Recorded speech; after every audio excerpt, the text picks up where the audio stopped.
Thank you for inviting me here to tell you about the Mars helicopter. It's an interesting project that's ongoing at JPL with a bunch of our partners from elsewhere in NASA and AeroVironment. And so here is a short clip of the sound. So that's the concept in a nutshell, so let's dive into it. This is, your view from orbit on Mars. You get to see a lot of things. We have rovers on the surface, which, do see things in much higher resolution than what an orbiter could see. But even there, there are questions that come about, like what's around the corner. We have fairly slow-moving assets in the form of rovers. Which particular science target to pick? Is there a good route around the corner?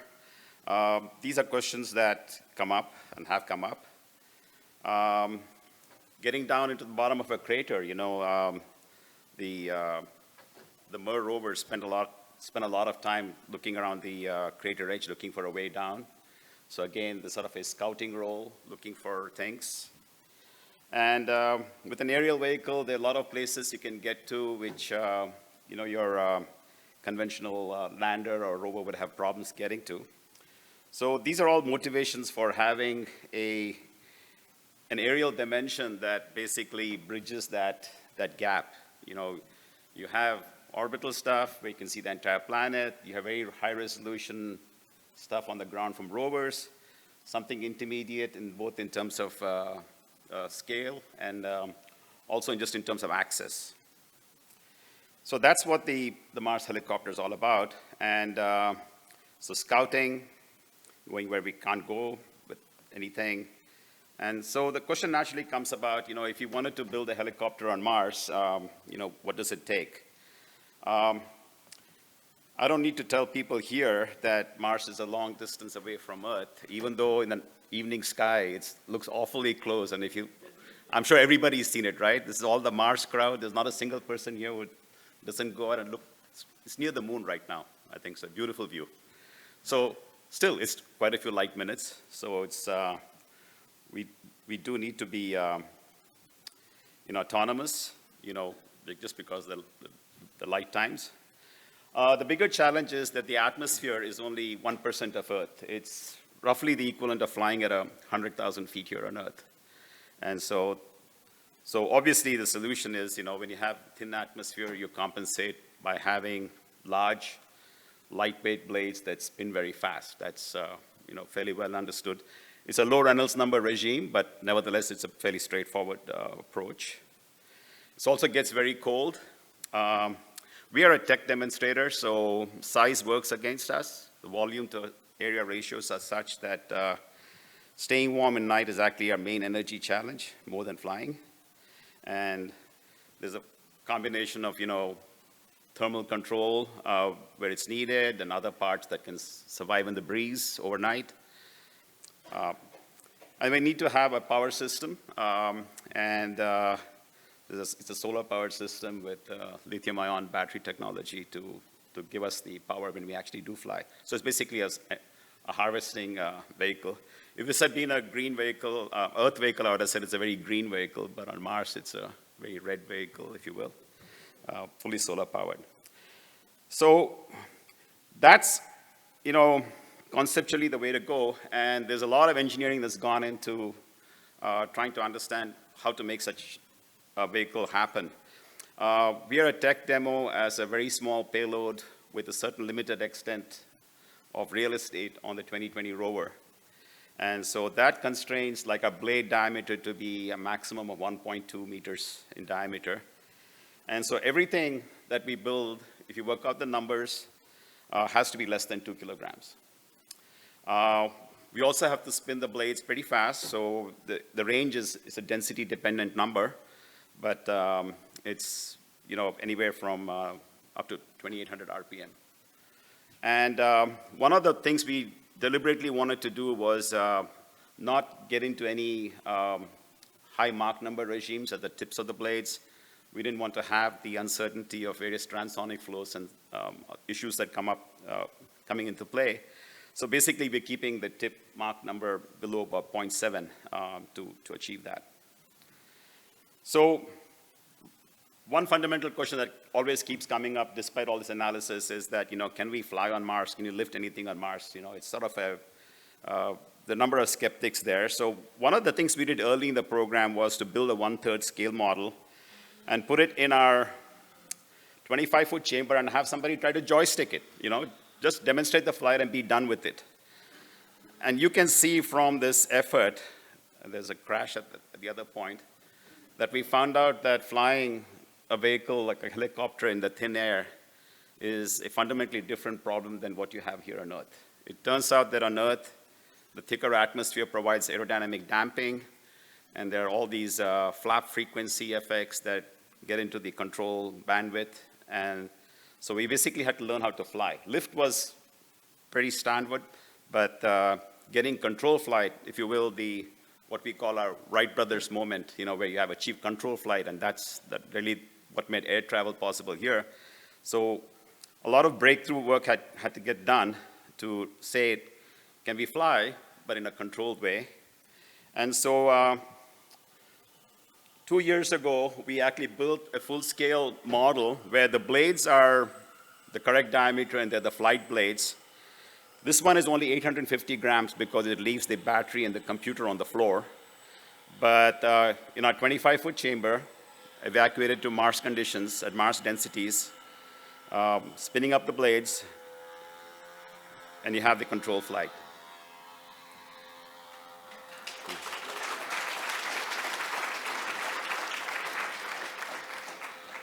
You can see that it's getting buffeted by the own winds that it creates in that confined chamber. So this vehicle is light enough to fly here on Earth, where gravity is higher. For the Mars vehicle that's closer to 2 kilograms, we do use a gravity offload. But this was kind of the moment where they said, okay, you guys know how to fly on Mars, but guess what? You got to also build a spacecraft. It's not just an aircraft. It has to survive launch, the G-loads, the cruise through space.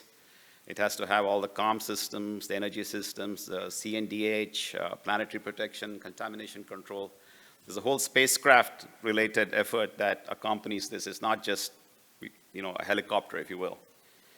So in order to achieve that, we came up with the design. And so let me walk you through the design. Does my mouse show up there? Anyway, let me start from the counterclockwise from the top left out here. So this is the vehicle. It's little less than 1.8 kilograms, and we achieved those constraints. Basically, what makes this system possible is a lot of the new technology in batteries and the electronics you have on your compute, things like cell phones and so forth. Very lightweight carbon composite blades. Each blade is about 28 grams. In order to sort of overcome some of the stability issues you saw, we actually had to make the blades quite stiff. That was one way of avoiding some of those instability issues. So very stiff blades at 28 grams. Landing legs also composites. We have a downward-looking camera for basically imaging velocimetry. We have a laser altimeter. We have MEMS inertial measurement units, 2 of them. So that's basically the sensor package that allows the vehicle to know how far it's flying and what velocity it's flying. There's an avionics processor, which is basically your cell phone type technology. And it's got also additional computings, like the lower level controls are handled by some automotive control processors, which are very hardware redundant and hot swappable.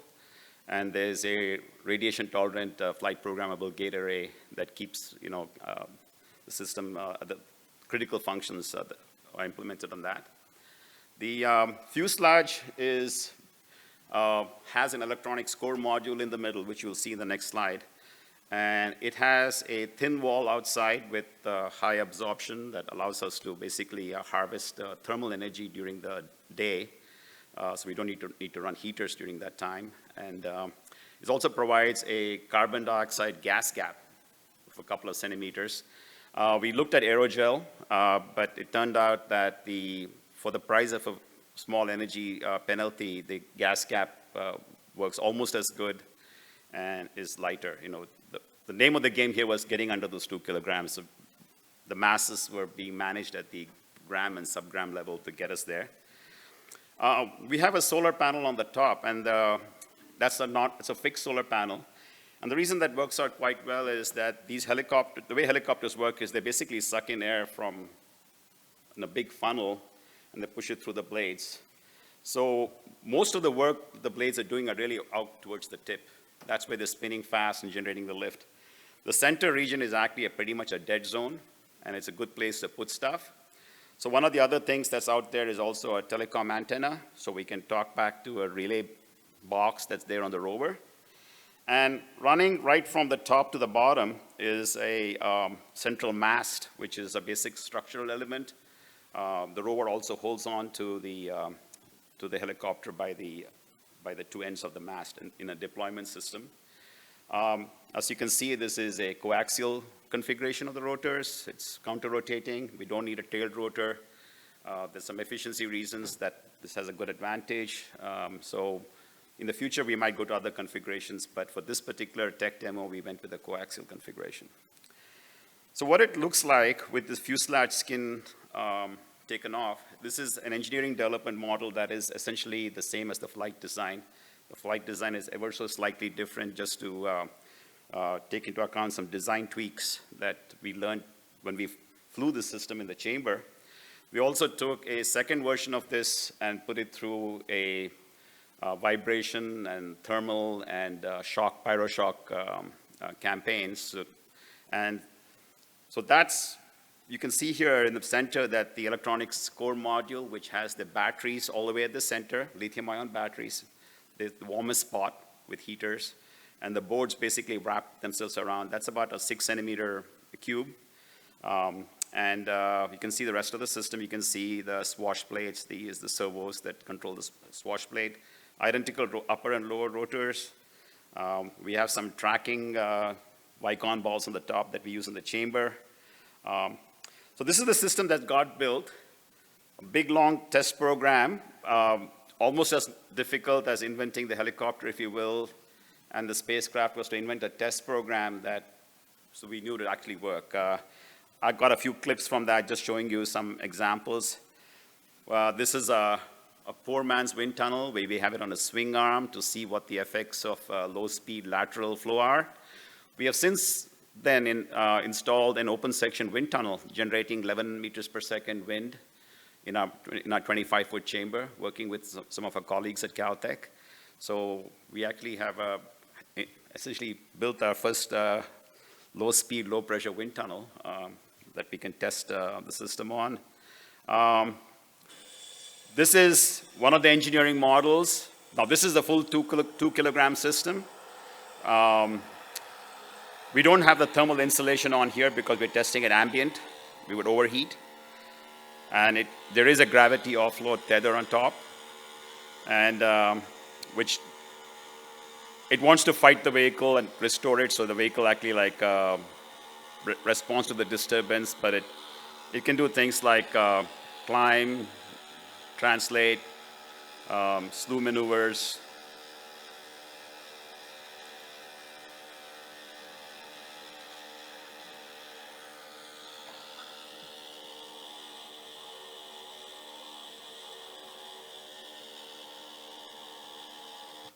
Okay, a lot of simulation work using physics-based simulations, where, looking at basically a lot of Monte Carlo to make sure we are robust.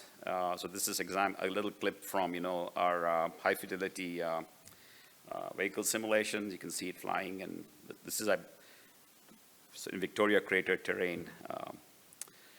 So the next stop is to Mars, and how do we get there? Thanks to the 2020 rover, we are stowaways at the bottom. There's a good spot there which presents the least risk for any landing damage when the rover lands. It's a very small chance that it might contact something. They will drive around for a bit and then find us a spot, and then there's a deployment system that's built to very exacting standards that will basically pivot and drop us on the surface, and then they unstraddle us and drive away to a safe distance. And at that point, we basically have a base station antenna and base station electronics, which basically serves as a relay. And from that point on, and even earlier in the cruise, we just looked like another science instrument because it doesn't know that there's a helicopter there. It just knows that there's something that's you can retrieve data from and send commands to, and all the relay jobs are done by our base station. The notional mission is over the course of 30 sols on Mars, we would start off small. We would basically repeat the chamber flights, get up there, hover, come back. But then once we really get to understand how we are doing in the environment with the winds and the atmosphere, we'll take further and further out flights, looping back to our safe landing spot in the beginning. But if we have observed other landing spots, or if the rover has seen other suitable landing spots along the way, we will sort of go and land there, and sort of over a maximum of 5 flights is planned, and during the 30 sols. And then we are done as a tech demonstration, and the 2020 mission goes about doing all the other wonderful stuff you heard about earlier. So, we have had landers. You can imagine landers with more complicated instruments. We are currently studying how the system scales up to the 5, 10, and even the 15-kilogram class helicopter, carrying, half kilogram to 1 kilogram of science. So you could have landers which work with those kinds of helicopters. You could have a scouting role with a smaller helicopter just looking ahead for a rover. You could have fully independent science helicopters with direct comm to orbit. That's in the 5, 10, 15 kilogram class vehicles. And there are obviously lots of interesting missions you can think of. Here are a couple of examples. They're small enough that you could have a number of them. They're small enough that you can get them nice and sterilized if need be, and send them off to places where you normally wouldn't be able to access things. We recently had a big working group of scientists getting together at JPL, and what we call as an A-team study that identified a whole bunch of interesting missions and payloads that would be carried by larger helicopters in the future, once this tech demo sort of paves the way. It's a fairly large team of people, both at JPL and AeroVironment in Simi Valley. They're the guys who build small drones and lightweight things. Ames folks, Rotorcraft Center there, and folks at Langley with some of the CFD work. With that, I'll take questions.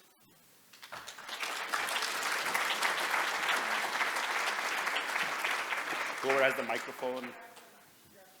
Yeah.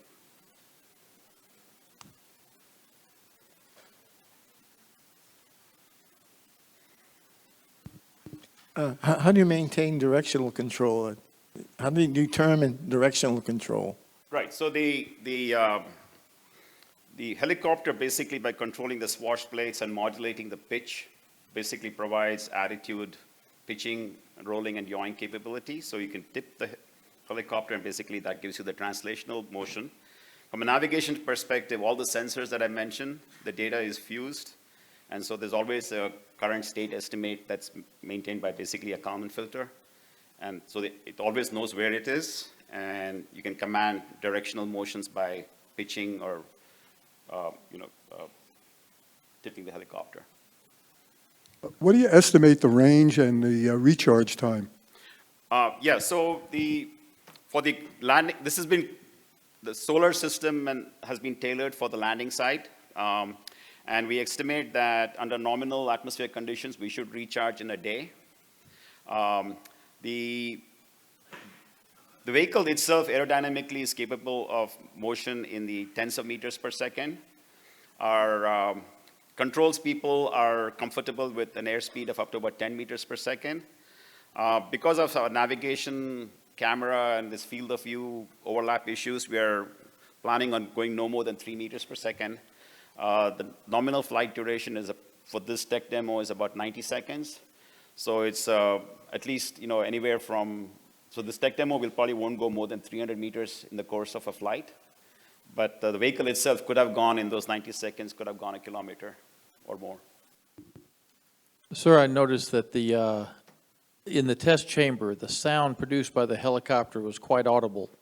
Was that in an oxygen environment or a carbon dioxide environment? Yeah, it was in a carbon dioxide environment at mass pressure, but what the microphone is actually on the floor of the chamber, but it's a 25-foot by 80-foot high chamber, and it works as an excellent sounding system. So actually, like, we were also slightly surprised by the sound, but it turns out that you pick up that sound when you're in that enclosed environment. It picks up the sound quite nicely when you're on a microphone attached to the metal floor on the chamber. I'm going by wherever the microphone is, so I'm not calling Right. out anybody. So.